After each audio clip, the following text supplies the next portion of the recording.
तुम्ही म्हणता ते खरं आहे, की ज्या प्रमाणात म्हणजे इतर भाषेतून हं, पुस्तकं मराठीत येत आहेत, हं, बंगालीतून येत आहेत, हिंदीतून येत आहेत,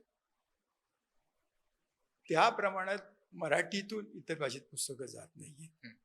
हे सत्य म्हणजे ह्यासाठी काहीतरी वेगळ्या प्रकारे मला वाटतं ती एक भाषांतरासाठी आणि या बाबतीत साहित्य अकादमीने काही या बाबतीत प्रयत्न वगैरे केले पाहिजे. साहित्य अकादमी ज्या पुस्तकांना साहित्य अकादमी पुरस्कार मिळाले ती सगळ्या भाषेत जातात. हं, पण तुम्ही म्हणताय हे अगदी सत्य की कितीतरी मराठीत अशी पुस्तकं आहेत. हं, आपल्याकडे काही पुस्तकं म्हणजे अशी गुजरातीत वगैरे म्हणजे वि. स. खांडेकर. हं, मी असं ऐकलंय वि. स. खांडेकरांची गुजरातीत त्यांना चांगला वाचक वगैरे आहे. निदान बेस्ट सेलर तरी पुस्तकं अशी गेली पाहिजेत आणि असे अनुवादक पण निर्माण झाले पाहिजेत, हं, ज्यांना ती भाषा येते. हं, हं, म्हणजे तमिळमध्ये गेलं पाहिजे तर ती तमिळ भाषा तो मराठी पण मराठीचा पण जाणकार आहे आणि तमिळचा पण जाणकार आहे. आणि बरीचशी पुस्तकं म्हणजे इंग्रजीतून शेवटी त्या भाषेत येतात. हं, म्हणजे तमिळमधनं इंग्रजी, इंग्रजीतून मराठीत वगैरे.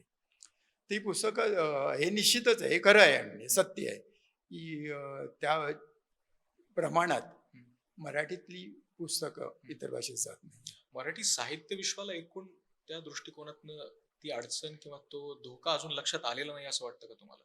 नाही त्याबद्दल कुठे तो फरक पडतो मला सांगतो, हं, की काही जी बक्षीस पुरस्कार मोठे पुरस्कार जे आहे सरस्वती सन्मान सारखा हं, पुरस्कार आहे किंवा ज्ञानपीठ सारखा पुरस्कार आहे, हं, तिकडच्या कमिटीला म्हणजे तिकडची जी निवड समिती असते किंवा परीक्षक समिती असते हं, त्यांच्यापर्यंत ही पुस्तकं त्यामुळे पोहोचत नाही, हं, की ती त्या भाषेत वाचायला मिळत नाहीत वगैरे.